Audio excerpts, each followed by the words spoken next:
ऐसा लगा अंत में बताइएगा जरूर। अरे बहू, चाय ले ले, उठ जा बेटा।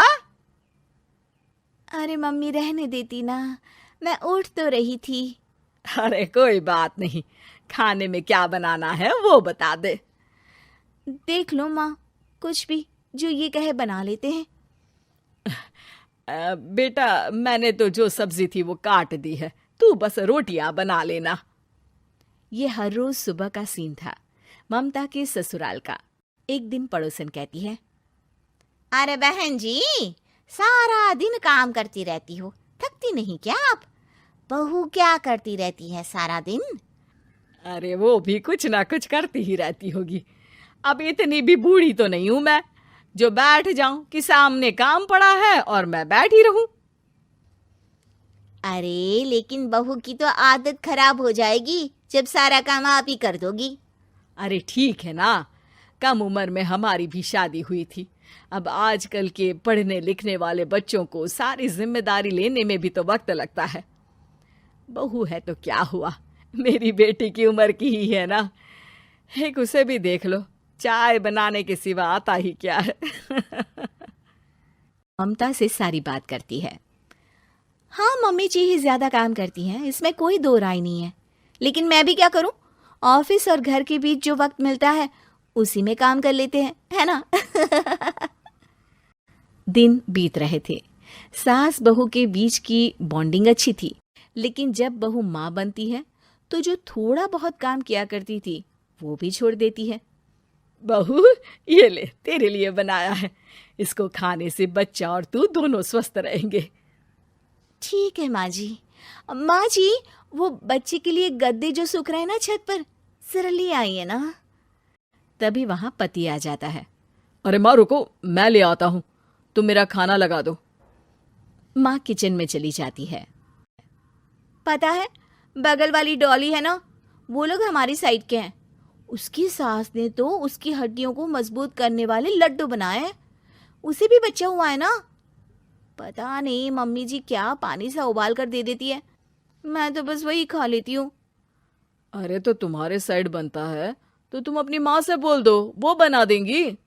आहा, माँ की तबीयत ठीक नहीं रहती, तुम जानती हो ना, कैसे बनाएंगी वो।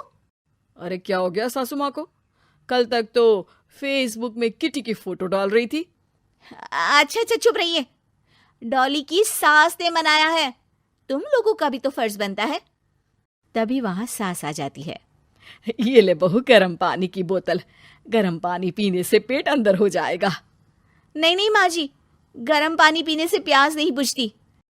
अरे पी लेना बेटा। वो बगल वाली डॉली को तो जानती है ना, जो तुम लोगों के साइड की है। तेरे साथ ही उसका भी बच्चा हुआ था।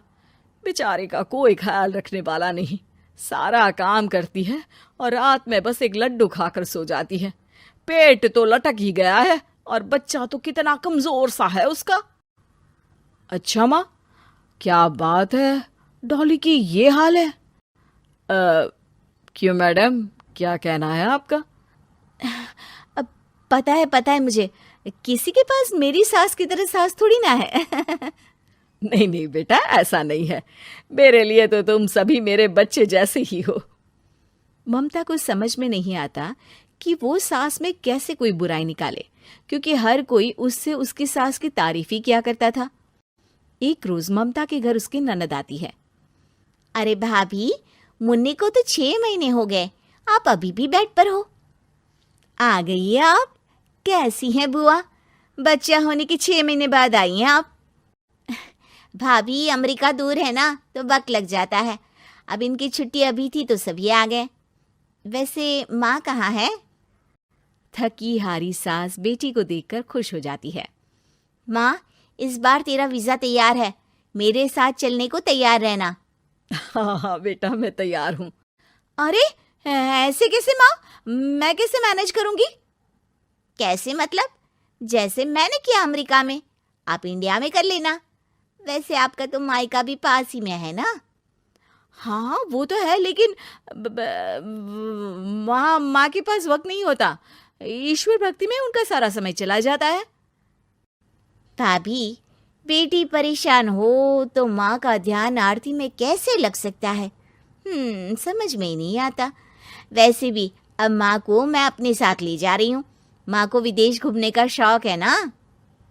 ममता मन मारकर चुप हो जाती है, लेकिन मन ही मन सोचती है कि वो कैसे सारा काम मैनेज करेगी।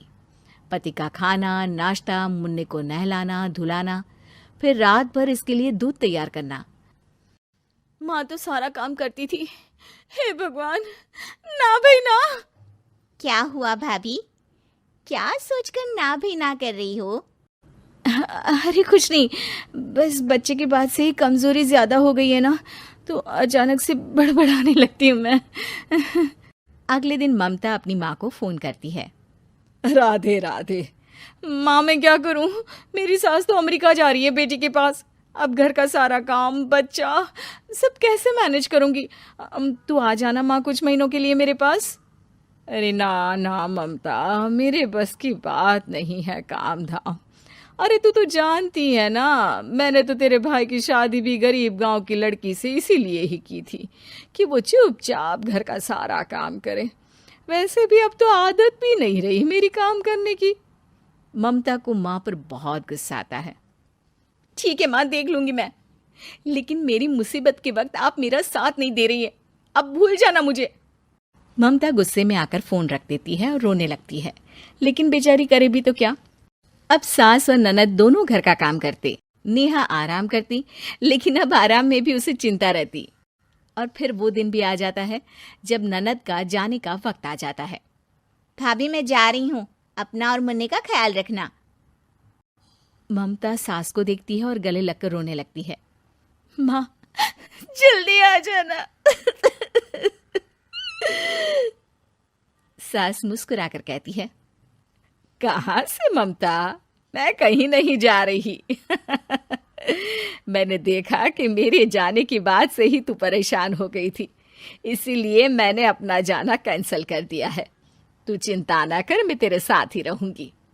ममता को अपनी माँ की बात याद आती है कि कैसे उसके कहने पर भी ममता की परेशानी को समझने की बजाय उसने मना कर दिया, जबकि सास ने बिना कुछ कहे बहू की समस्या पढ़ ली। हाँ माँ, हम सब साथ चलेंगे बाद में दीदी के घर अमेरिका। आज से आप रानी बनकर रहना और मुन्ने को देखना। मैं समझ चुकी हूँ कि मेरा फर्ज क्या है। मैं प्रवीण प्रियदर्शी आप लोग के लिए कार्टून वीडियो जो शिक्षाप्रद और मनोरंजन है लेकर आया हूँ। अगर आप लोग को वीडियो अच्छा लगे तो like, comment, share and subscribe करना ना भूलें। Thanks for watching.